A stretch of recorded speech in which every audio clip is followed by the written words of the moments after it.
Good afternoon, Yankees Nation. This is Ken, and you are here with the ugly truth. Today, we are going to do the series preview for the Blue Jays coming into the Bronx to face our New York Yankees. Uh, it's a three-game set starting this evening. Uh, Game time is 7:05. It will be available on the Yes Network and uh, on MLB TV for those subscribers that are interested in watching the game. There will be play-by-plays by local content creators, Max from Max Coverage TV, NFE from the Strike Zone, and uh, Ace from the Ace Avenue. All available on YouTube, so check them out if you're not interested in listening to broadcast or you don't have the broadcast available to you. Game one, the matchup is going to be Barrios versus Carrasco. The Yankees have fared very well against Barrios this season, or past season. We haven't faced him yet. It's our first time up against Toronto. Uh, Game two tomorrow is going to be at 105, and it's going to feature Kevin Gausman versus Max Fried. So that should round into being an outstanding game. Both both ace starters have gotten off to decent starts this season. So we will see. And game three is going to be Sunday at 1:35, also on Yes and MLB TV, and that's going to feature Chris Bassett versus Clark Schmidt, the rubber match. This season, the Blue Jays are 12-13 and third in the AL East. In their last 10 games, they are 4-6, and currently they are on a 5-game losing streak. Their home record is 8-5, and their road record is 4-8. The Jays have played 8 series this season, and they have a combined record of 3-3-2. They have series wins against the Nationals, Red Sox, and the Braves. Uh, they have series losses to the Mets, the Mariners, and the Astros. And the two series they've split, the first one was a 4-game set against the Orioles, which they went 2-2. And the second one was supposed to be a 3-game set against the Orioles, but they had a rainout, and they are split at 1-1. So that series will be later determined. Some of the interesting stats this season. The Jays are a negative 16 run differential. So that means that their opponents are outscoring them by a fair amount. And their record, hey, Joe, glad to see you. Glad to see Sean on board. Tomorrow's game. All right. I'll bring up a statement from Joe from NY Yankee Mania. Hey, Ken, shout out to everyone. Shout out to you and Yankee Mania. Tomorrow's game is in serious doubt because the weather is looking really bad. Look for a doubleheader on Sunday as of right now. Big surprise if they play tomorrow. Well, if the weather is that bad, I'd rather they not play so that we don't waste an outing for Max Fried. I'd rather him get in a whole game and go from there. Let's see. The Blue Jays on this season are 4-9 against teams that have a greater than 500 win percentage.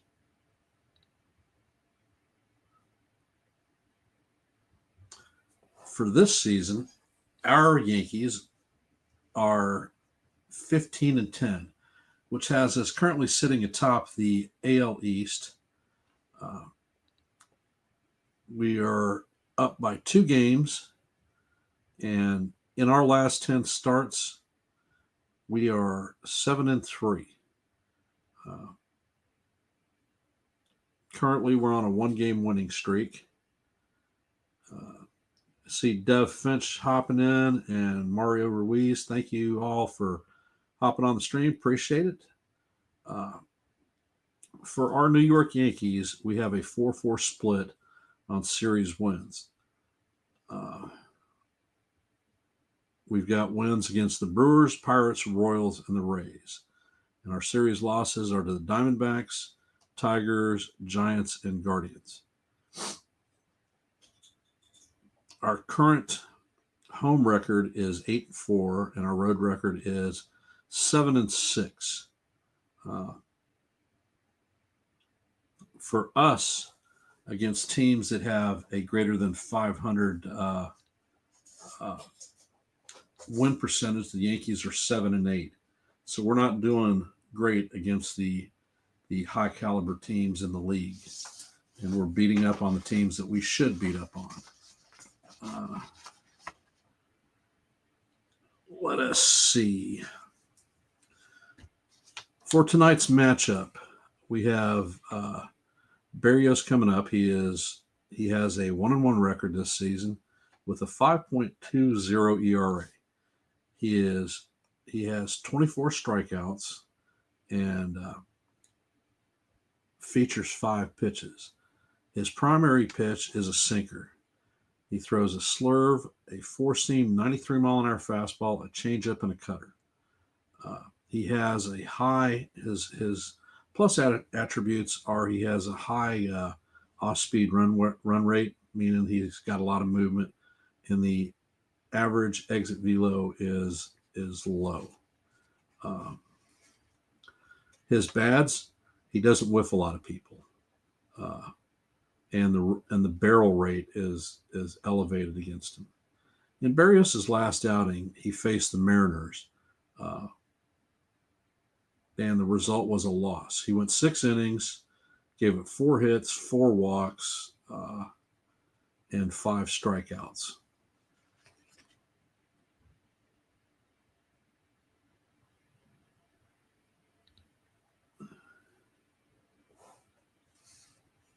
All right, we got an interesting note from Joe, NY Yankees Mania. Hey, Sean, until June the 15th, the home team makes the decision. After that, Major League Baseball. I'm assuming that's with regard to rainouts.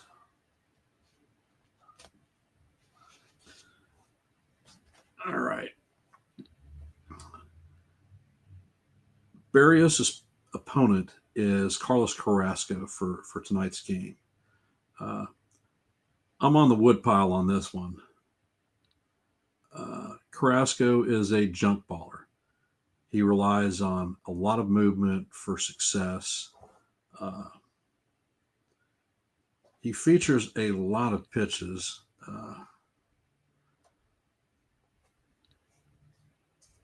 His primary weapon is a slider, sinker, change, 4-seam fastball that only runs at 91 miles an hour, and a curveball. So he's not going to overpower anybody. His last outing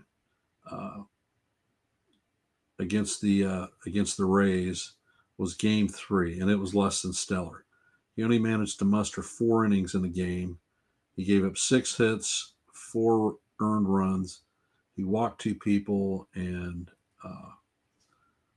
struck out 1. That was the game that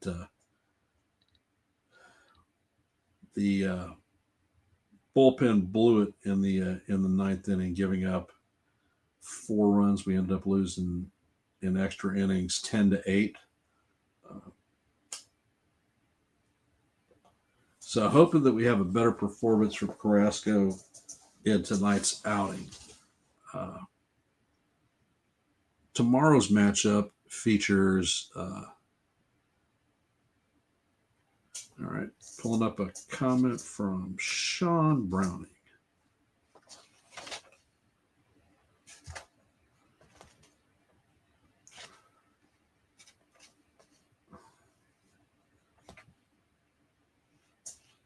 All right, actually show. I believe that we will win 2 out of 3 games this series. I'm optimistic. that we can win 2 out of 3. I think that is going to be very reliant on our Game 3 starter, Clark Schmidt, seeing what he brings to the table. He has not really looked himself. I'll get into him. For Game 2, Kevin Gausman is 2-2 on the season. He has a 3.16 ERA. And he has 26 strikeouts on the season. He features 5 pitches. His number one pitch that he throws almost 40% of the time is a four-seam fastball. He changes the grip to get different movement on it, but it's running about 94 miles an hour. He throws a splitter, a slider, and those are he's basically a 3-pitch pitcher. He has high run on his fastball, breaking ball, and off speed. So all of his pitches get movement. The goods for him are he has a low walk rate and a high chase rate, i.e. the movement on his balls. His bad is he doesn't have a good ground ball rate, and when he misses out over the plate, and they barrel the hell out of him. His last outing was against the Astros. It was also a loss. He pitched 6 innings. Afternoon, Roddy. Glad to see you hopping in the stream. Welcome, brother.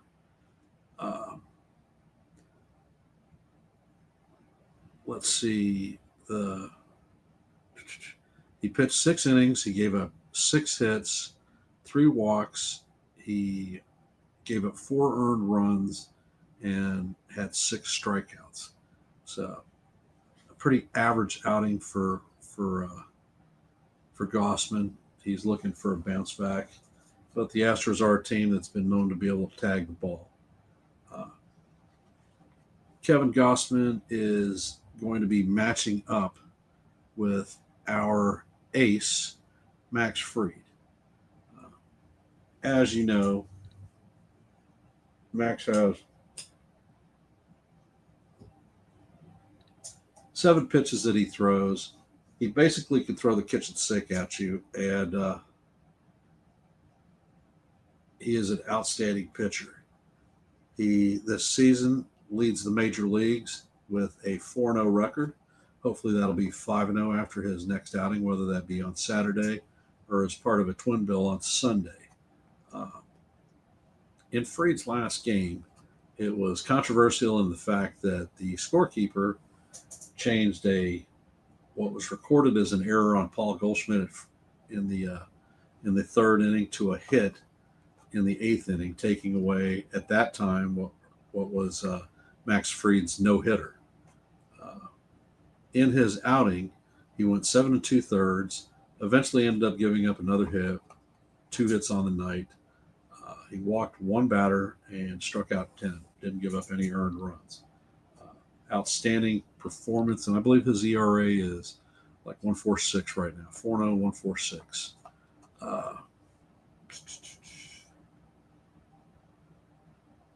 And Fried has 30 strikeouts on the season. I think that it's going to be an outstanding matchup, and I believe that the Yankees will take this game. Fried has developed a reputation on the Yankees after Garrett Cole went down as our ace and has been the stopper.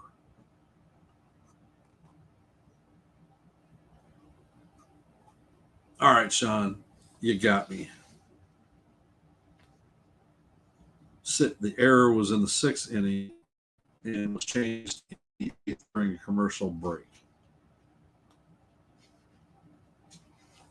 All right, I didn't have the exacts because I'm pulling from memory off the top of my head, and it happens. We have Chris Bassett in Game 3 of the series. He has had an outstanding start to the season. He is currently uh, 2-1 with a 1.88 ERA. He has 34 strikeouts. He features a sinker, cutter, curve, splitter, sweeper, four seam, a slider, and a change. So he throws a lot of pitches, not with a lot of velocity. All of his stuff is plus. The only incidentals that he has for negative is fastball velocity, and that fastball velocity is 91 miles an hour. Uh, in his last outing, it was also against the Astros, which they lost. Uh, he went 5 1/3 innings, uh, gave up 7 hits, 1 walk, 4 earned runs, and had 3 strikeouts. So pretty much along the same on his squid chart uh, as expected. And matching up with him is going to be Clark Schmidt. What Clark Schmidt we get, I don't know. Uh, Smith's last outing wasn't very good. Pull his facts up real quick.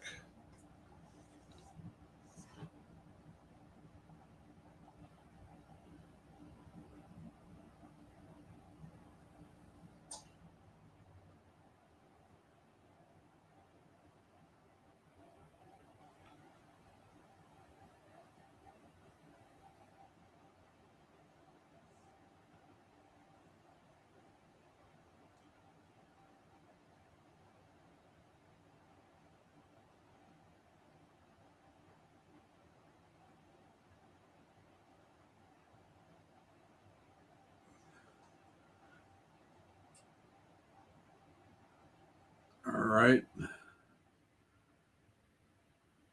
Smith's last outing was against the Guardians. He went 4 innings, gave up 7 hits, 5 earned runs, including 2 home runs, back-to-back dingers to a 3-run shot to Jose Ramirez, the Yankee killer, and the solo shot to Alex Manzardo, the Guardians' home run leader. He had 1 hit by pitch, and he gave up a walk. In the outing, he had 2 strikeouts, so didn't have a lot of movement on his ball, wasn't particularly sharp, and hung in the middle of the plate and got hammered. On the season, the team ERA for the Blue Jays is a 3.79, which puts them 10th in the league. They've given up 33 home runs from the pitching staff, which makes them 28th in the league. So they are giving up the long ball. Their whip is a 1.17, which is 7th in the league. Very good.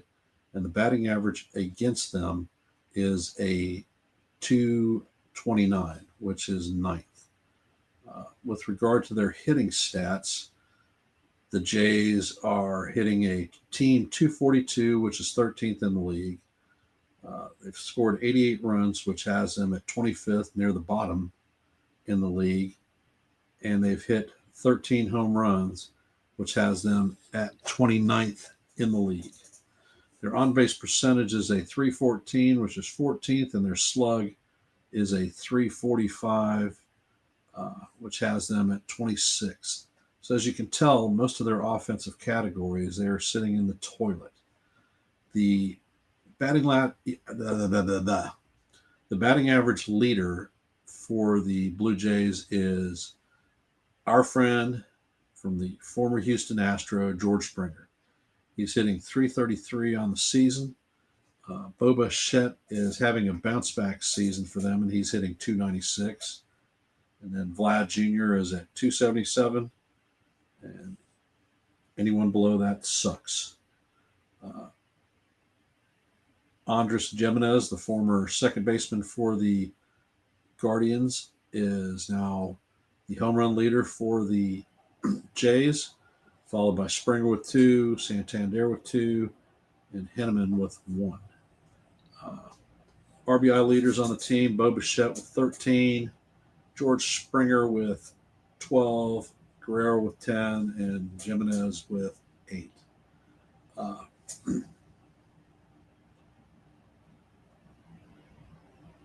that's for them. And for our New York Yankees, our team ARA has dropped to a 3.86, which has us 11th in the league. So as series goes by, we seem to be getting better with the staff. We've allowed 24 home runs on the season, 11th in the league. Our whip is a 1.20, 10th in the league, and the batting average against us is a mere 200, which has us ranked first in the league. Our team batting average has been on a steady decline over the last 3 series. We're currently hitting at 258, at a 258 clip, which has us at 5th in the major leagues. We've scored 137 runs, which is second most in the league. We've had 41 team home runs, which has us at first. Our on-base percentage is a 330 or 344, which is second in the league, and our slug is a 462, first in the league. So we are in the top 5 for all offensive categories in Major League Baseball. When you talk about leaders for the team with regard to hitting, the name is going to be synonymous with batting average, home runs, and runs RBIs is Aaron Judge. He was hitting a 415 clip, 7 home runs, and 26 RBIs, although it should be 8 because we got robbed in Tampa, and he should be tied for the league. For averages, we have Paul Goldschmidt hitting at 383, which is the second best average in Major League Baseball, and we have Ben Rice hitting at 288. Very good for a second-year player. Home runs, we have Jazz tied with Judge at 7, Grishbaum and Rice at 6, and RBIs, we have Aaron with 26, Volpe surprisingly with 15, Jazz with 15, and Grishbaum with 13. As mentioned earlier, the wins leader for baseball in the Yankees is Max Fried with 4 wins on the season. Max Fried's ERA is consequently a 1.42, and the second best ERA on our team is actually Carlos Rodon with a 3.50. So he's gotten into respectable numbers. Been very impressed with him. And Carlos is the team leader and major league leader in strikeouts with 45 on the season. So we've got some good things there, although Carlos will not be locking up with the Jays in this series. That is basically my pre-series report. I'm going to open the panel up for anyone who wants to come on and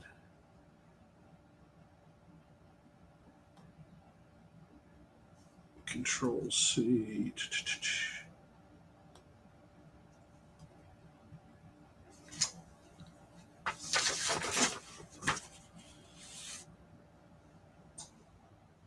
All right. The link is sitting there at the bottom, so anyone who wants to come up, hey, John the Beagle Dad, glad to see you joining the stream, brother.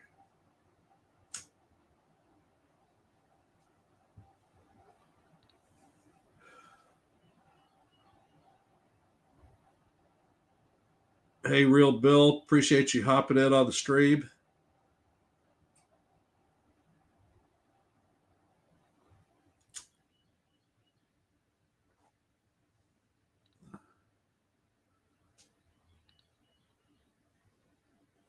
I'm going to step away for a second. I need to grab a bottle of water.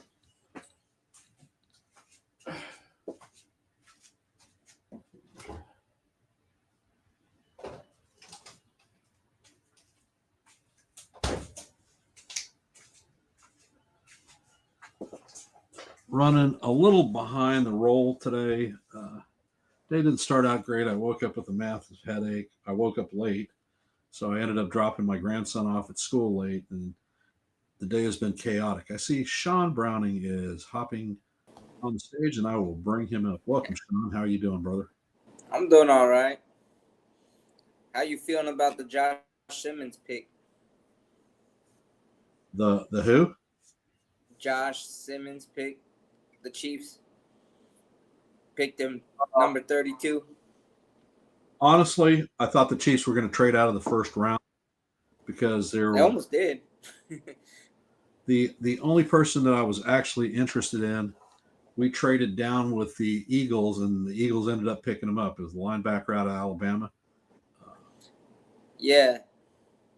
And the only reason that he was still left on the board is because he was injured early last season. Uh, and we definitely had some needs for cornerback, linebacker, and I think that he would have been a good fit in our series. However, we didn't choose to get him. We chose to get a fat offensive tackle, another one. And the ones that we had last year helped cause us to lose the Super Bowl because Pat Mahomes was on the run for his life the entire Super Bowl. And I don't think that this guy is going to help that situation, nor any of the other No. two freaking dudes that we signed in free agency. There are a lot of Yeah. holes on the Chiefs, and I don't know that we'll be back. We'll be in the postseason, but I don't know that we'll be back in the Super Bowl. Yeah. We'll have to see what happens. But yeah, I mean, I just thought it was interesting. You trade down one pick, you swap Well, picks, and then you pick a tackle. the the Chiefs for this draft didn't have a draft pick in the fifth or the sixth rounds. Uh, so hence, with the trade, we added a pick in the fifth round. The Chiefs tend to draft very well with all of their picks. Uh, so we'll see Yeah. what we see. I mean, honestly, this draft class isn't very good, and I took personal No, pleasure in watching Shador and Deion Sanders have a shit fit that he wasn't picked in the first round. I know. Hey, I mean, with the whole Shador thing. Uh, I wasn't too surprised that the Steelers passed on the Saints, and the Giants went with Jackson Dart, their second first round pick. But yeah, but back to the Yankees, and this series with the Blue Jays. Yeah, I think we're gonna have a good series, 1, 2 out of 3. But the thing is, even though Vladdy's struggling, uh, he's still dangerous, and he's a guy you gotta watch because But also, it also depends on how our lineup, you know, shows up outside of Judge, Goldie, and Rice. The torpedo bat crew needs to stop worrying about hitting the damn home run and actually worry about hitting the ball. And the folks that I'm talking about are Cody Bellinger, because we need to see something out of him. Jazz Chisholm, need to see a hell of a lot less strikeouts out of him and some contact. Anthony Volpe would be nice that if he could actually catch up with the damn fastball, because over the last 3 games, he has been struck out at a ridiculous rate. 22 Ks, most of them on fastballs. Although he was punched out a couple of times on shit calls by the umpire, uh, he's not doing anything that's giving them any incentive to look at him as having sense when it comes to the strike zone. And Austin Wells. Yeah. Um, and of those mentioned, I'm least worried about Bellinger. And as I was trying to say on Pinstripes Chronicles, and you kind of said the same points I was making. He's using the middle of the field. He's trying to go things.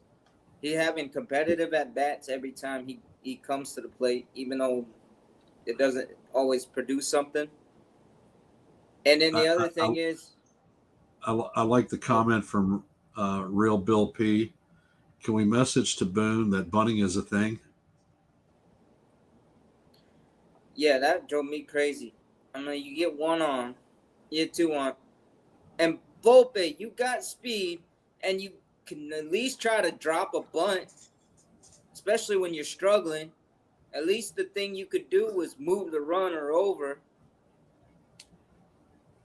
and Jazz too. I mean, my goodness, it's like they'll show bunt once, and then after they take the pitch, uh, they forget about the bunt the rest of their bat. Well, I'm going to tell you that as a team, especially in situational hitting requirements, I think James Rawson has not prepped these guys whatsoever because our boys get in there and they think that they're going to drive the shot over the fence. There's no thought about moving runners over whatsoever, whether it be uh, the only player that I saw in the last series that did it was Jazz Chisholm. Jazz knew that we had an opportunity to score a runner from third, so his mission was to put the ball middle to deep outfield and in the air.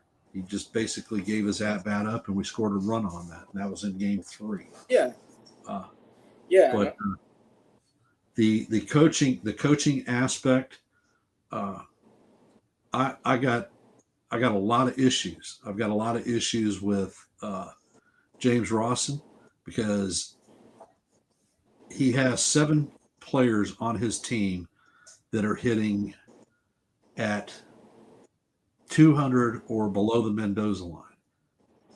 That's 7 out of 14 people. Ridiculous. mm-hmm. When we have runners in scoring position with less than 2, this particular series, we were 6 for 29 with runners in scoring position.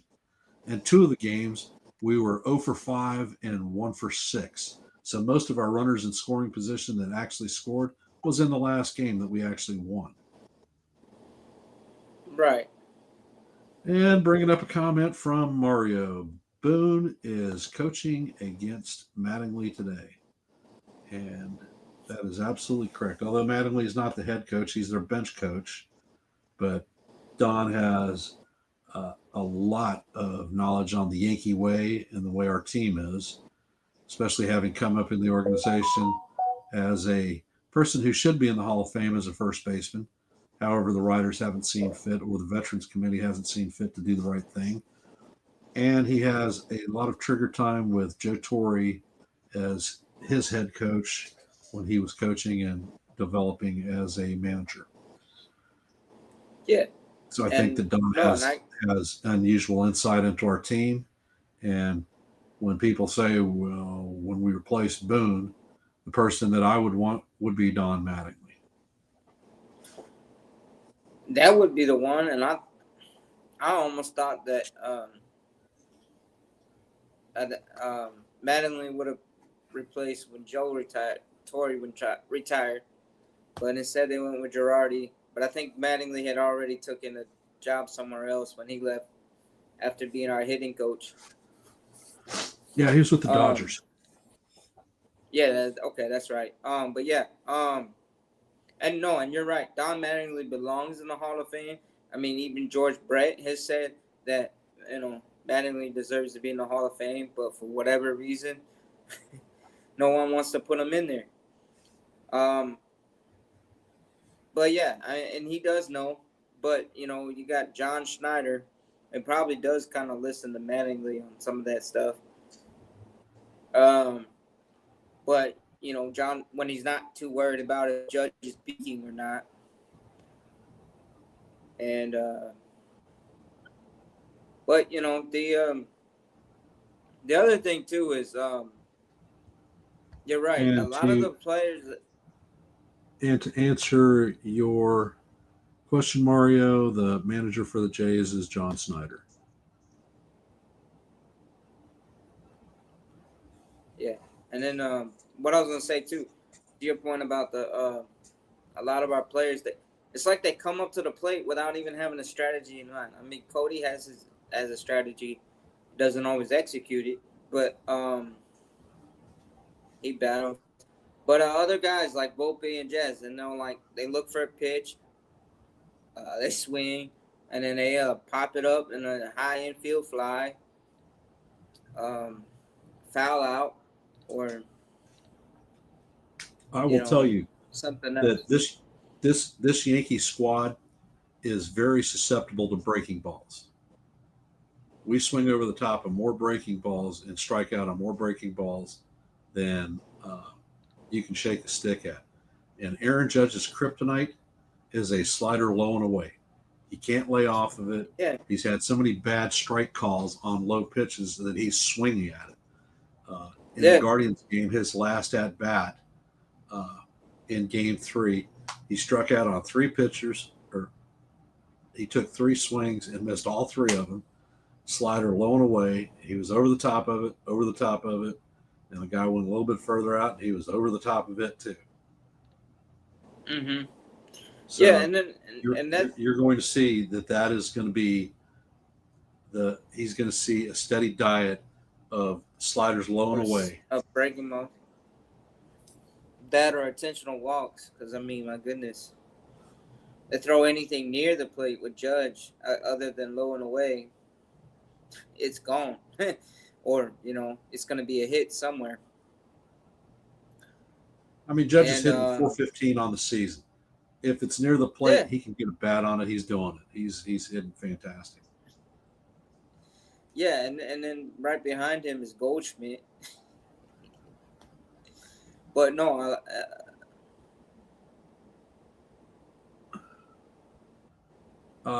Real Bill P. Ken, do you think Volpe has lost his confidence that he had in the spring? He looks totally different to me. Slider is his kryptonite.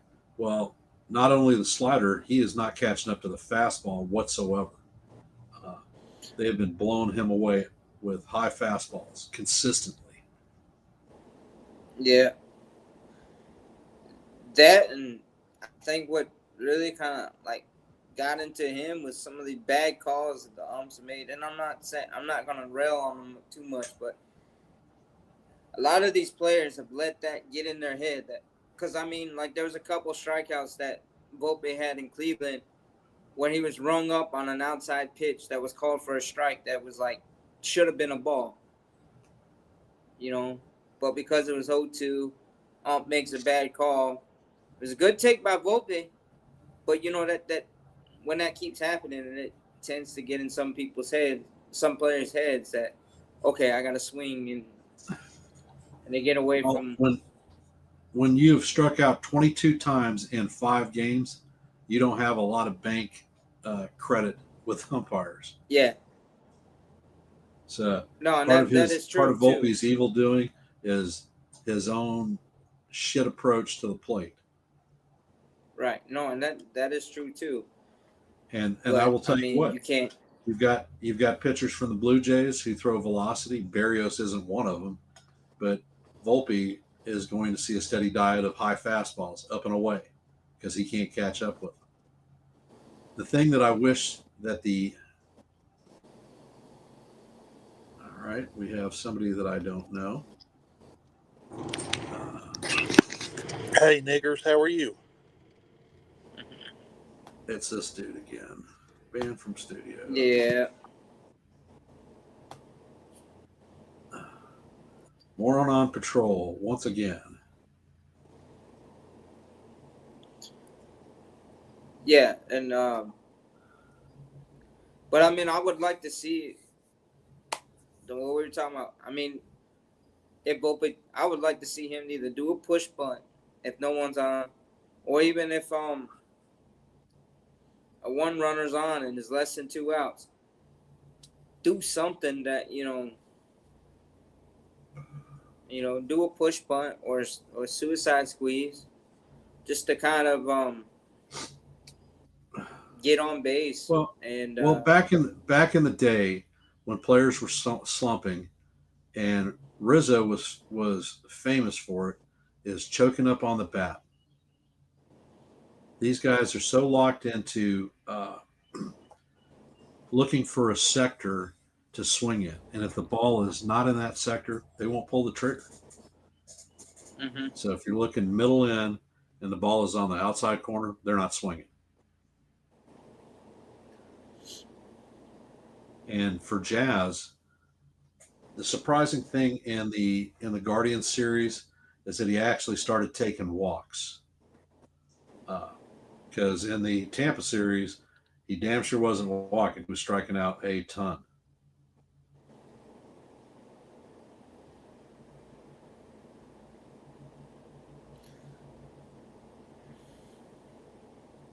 And bringing up a comment from John the Beagle Dad. I remember my coaches telling me to choke up on the bat.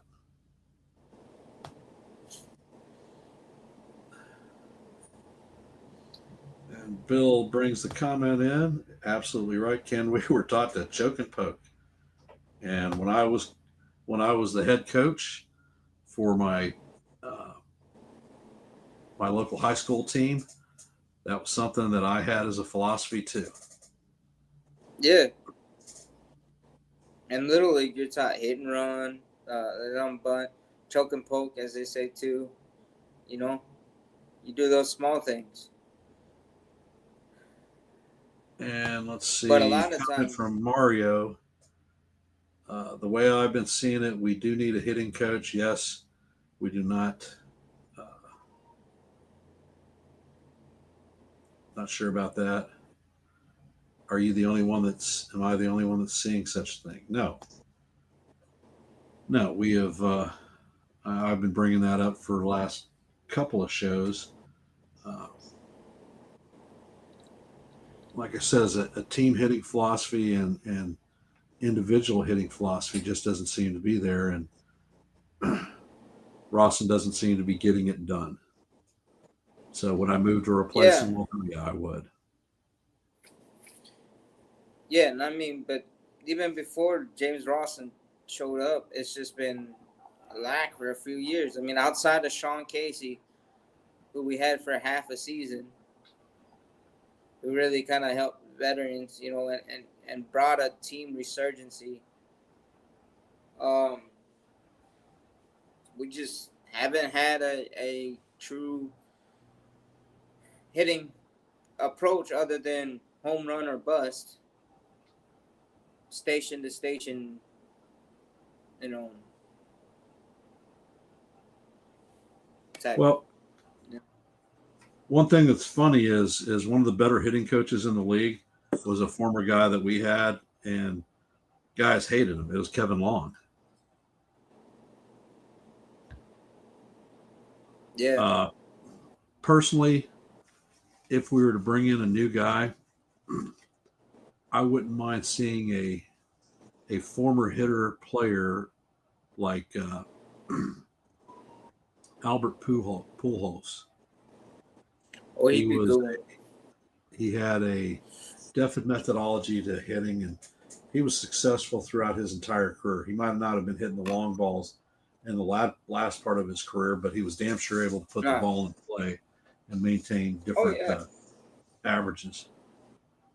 Well, you know, the other one too I thought would be interesting.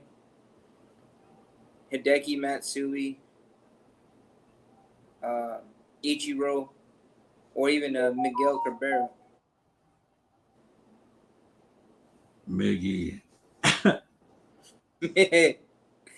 I mean, because those guys a lot of the Japanese type hitters have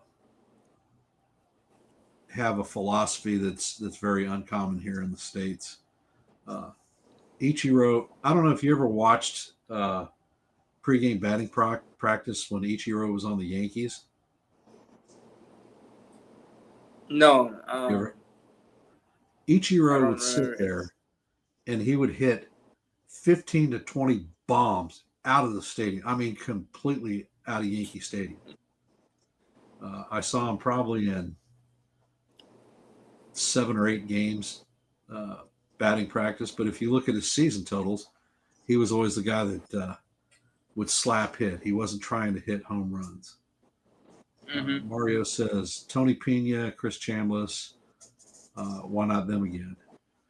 I think that age is probably a factor on both of them. Yeah, Chris Chambers, I don't think he wants to coach anymore, and his age too. Not sure about Tony Pena. Chris Chambliss is But, 76 years old. Yeah. And let's see. But no, Tony the thing Pena.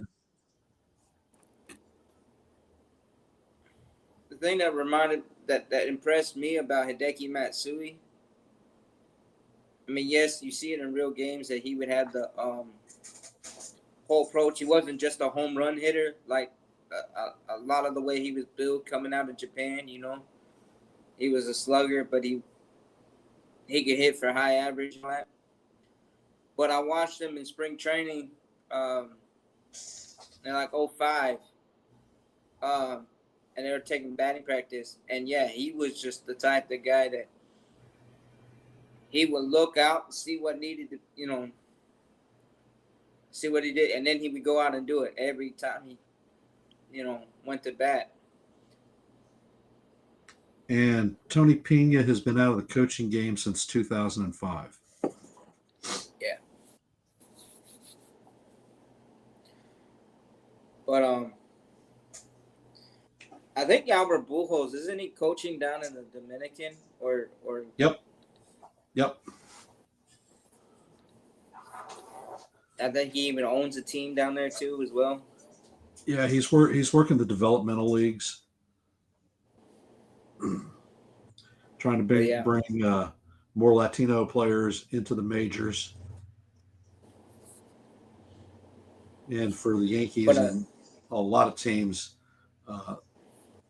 the Dominican, Central America, Venezuelan area is our drawing pool because here on the East Coast we're not bringing in Japanese players. Right. And then also the funny thing too was wasn't there a commercial they had at Yes where it had Hideki Matsui as an advisor, but or he said something in Japanese, but Brett Gardner was giving advice to one of the young Yankee hitters.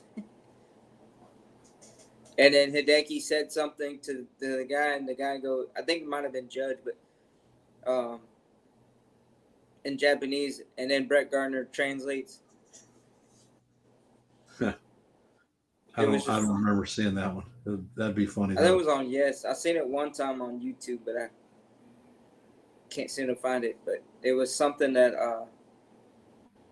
it was just kind of funny, because Brett Gardner, he translated because.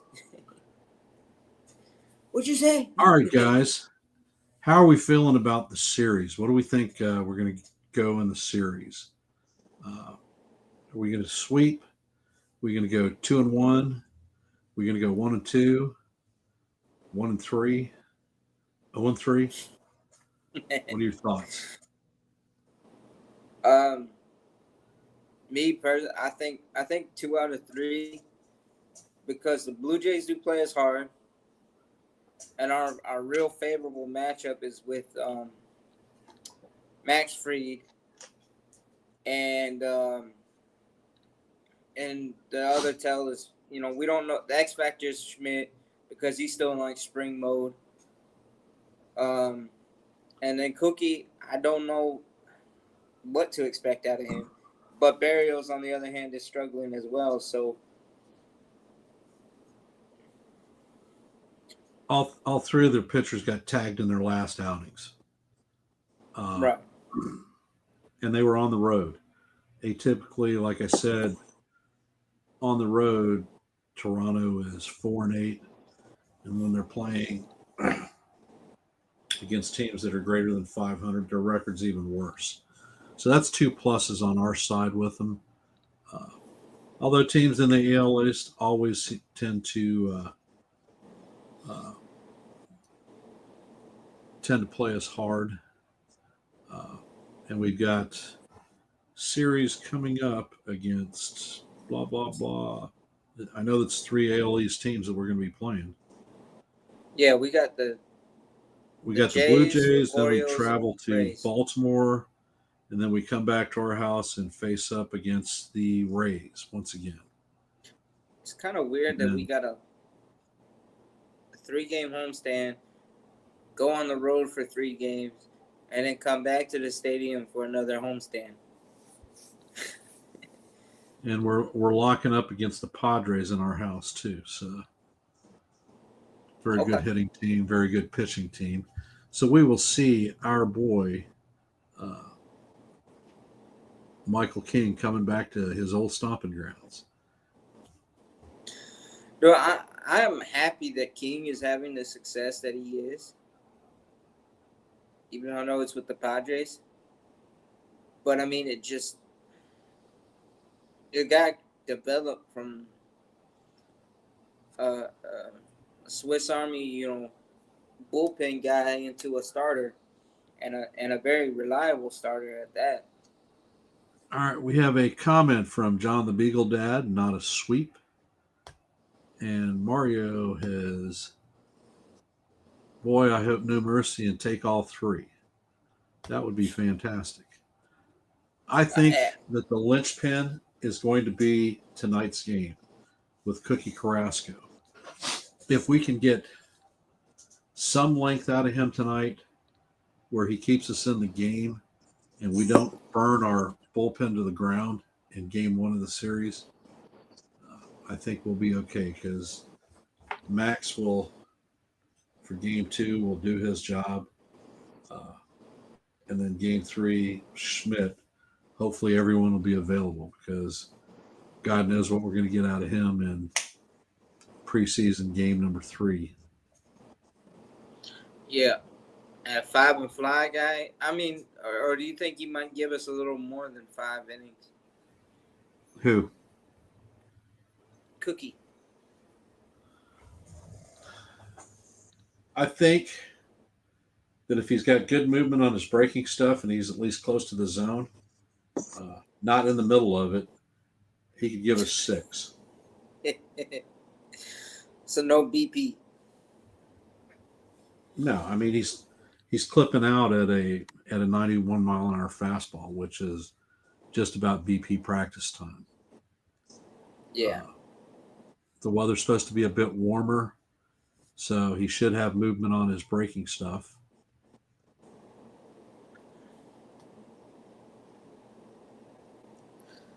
Yeah, and I think the linchpin too. The tell will be tonight. How the Yankees offense shows up coming off this off day after 13 straight. But yeah, I mean, but our offense is got okay. I'll say outside of Judge, Rice, and Goldschmidt, which are giving us our primary, success, production, consistent production. The other guys have just got to step it up. But just like I said, All I right. mean,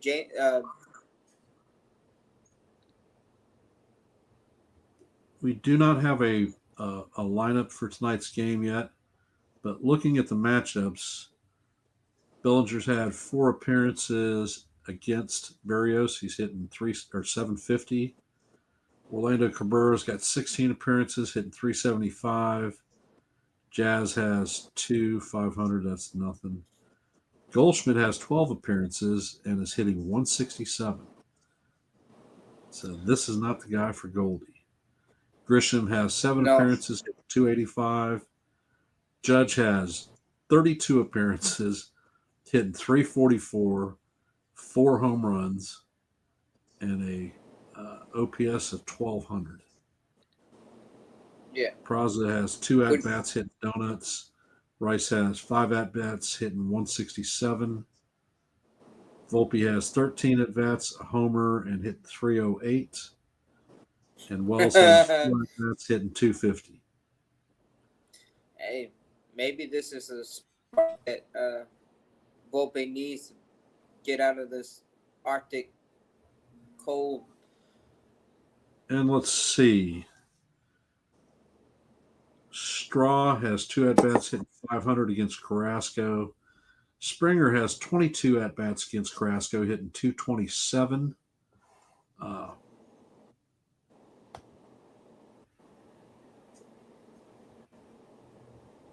Jimenez has 2 at bats hitting donut. Guerrero has 6 at bats hitting 333 with a dinger.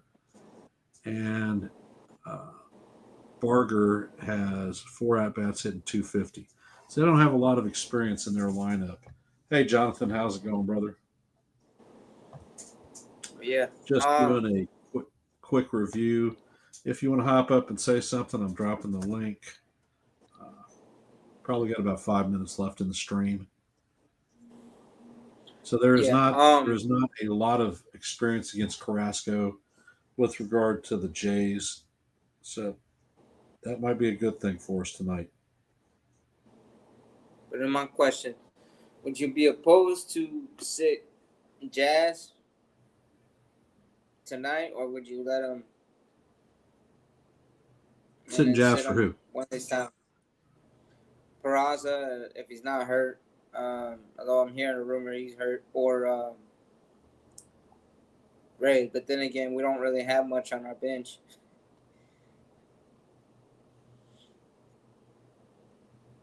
Or if Vivas is still up, would you play him at third, move Cabrera to second, and sit Jazz? I think that Jazz has been having better plate approaches. I personally wouldn't set him. If I was going to set somebody, it'd be Volpe. But I mean, if he's hitting 308 against Barrios, hopefully that can kind of spark his bat a little bit. I don't know. Yeah. Hello? What's up? How's it going? All right, you guys. Doing all right? I'm just hanging out. I saw you guys were like live. I was listening to you guys talk for a little bit, and I just decided to join. I'm kind of lonely. Are you a baseball fan? I'm a Padres and Dodgers fan. Sounds crazy, but I'm from California. I like baseball like during like the playoffs and like the series is, but there's just way too many games, just like how NBA is. You know what I mean? Yeah. So it's like, yeah. I think the best thing about baseball is like going to the game, going to a game. That's the best. Going to a game is great. But well, I was stationed in San Diego for a while, and nice. Petco Park was a really nice stadium. I enjoyed, and the tickets weren't overly expensive, so I enjoyed. At least during the regular season, I would catch 2 games a month going there, and always had a great time. Petco Park is a beautiful stadium. But recently, like probably for the past like 4 years, 5 years maybe, there's just way too many homeless people around there. You know what I mean? Whoa. How's it going? Aldi. Say again? Are you about to take a shower? Hey, Aldi. Aldi. What? Unban me from your chat, bro. What kind of crazy shit is that? All right. I'll unban you. All right. I don't know you, and you don't seem to have relevant input. I'm dropping you down. Thank you, don't let him in.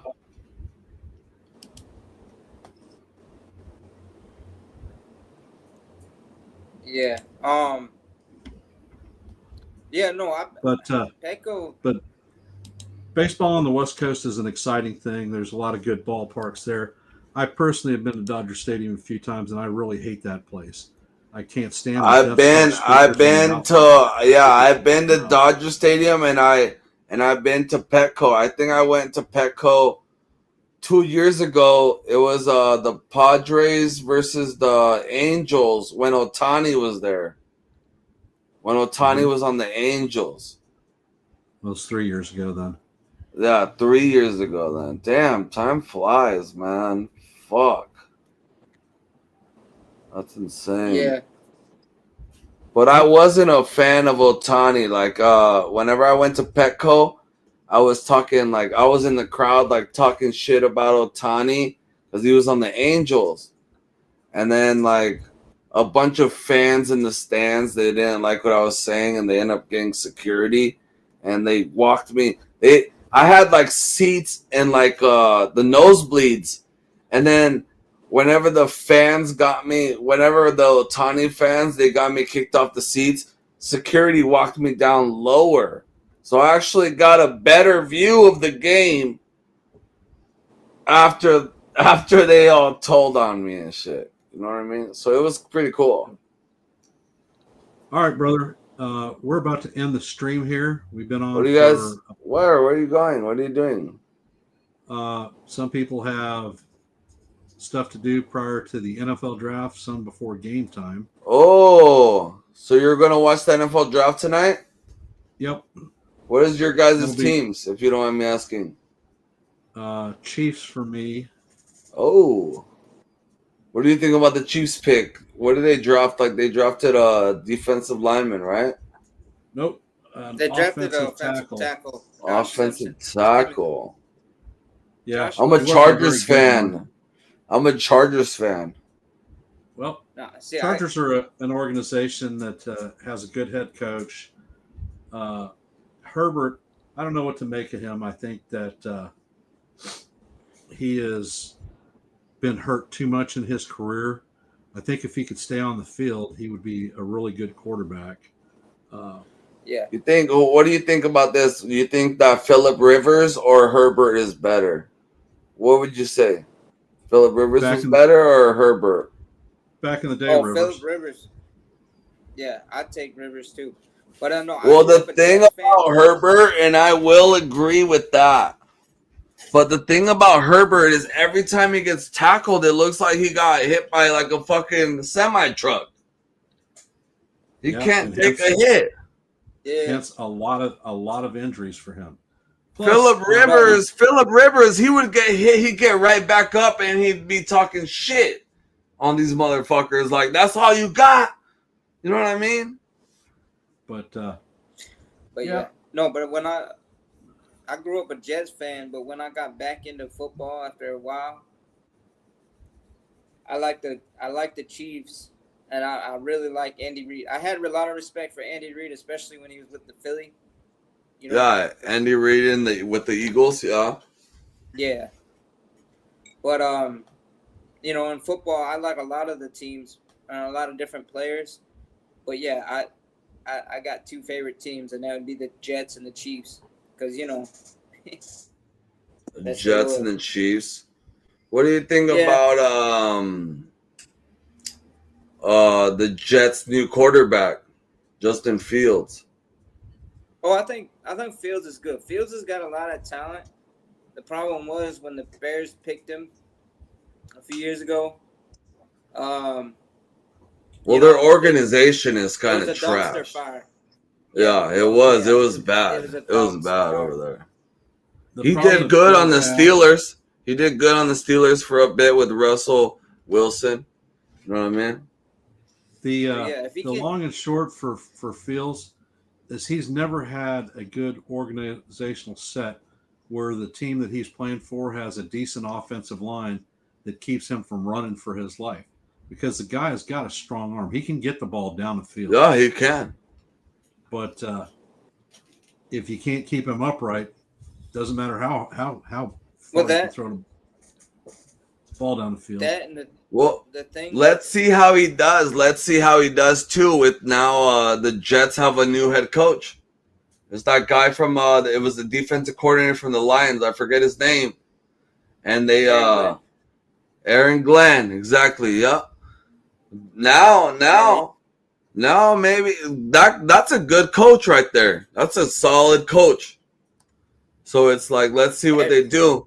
And did you guys hear about what Aaron Rodgers the Aaron Rodgers, Aaron Glenn thing? Like, they told Aaron Rodgers to like come out and like have a conversation, and they basically like had him fly out, talk to him, and then they were like, all right, we're gonna move forward. We don't need you anymore. So Aaron Rodgers is a free agent now too, but he's getting old.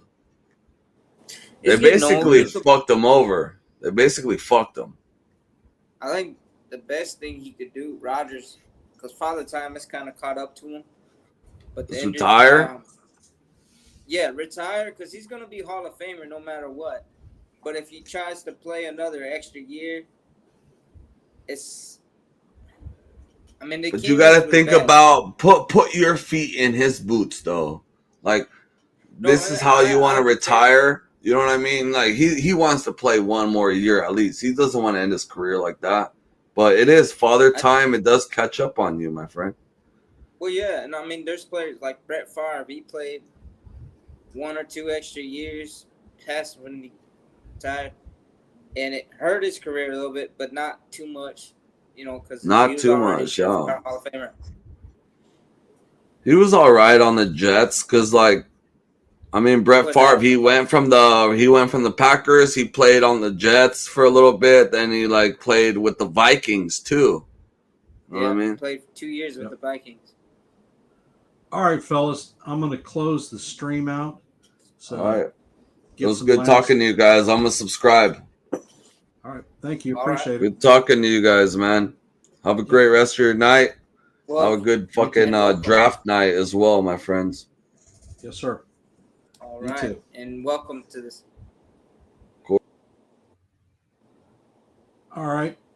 Last comments for the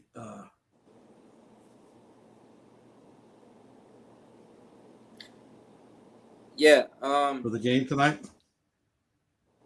Like I said, we just gotta come out of the gate sharp, let it play solid, and we just gotta keep our pedal to the metal, and let's go Yankees.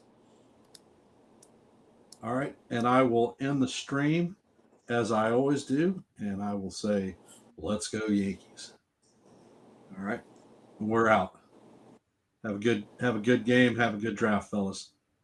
We will talk to you later. All right.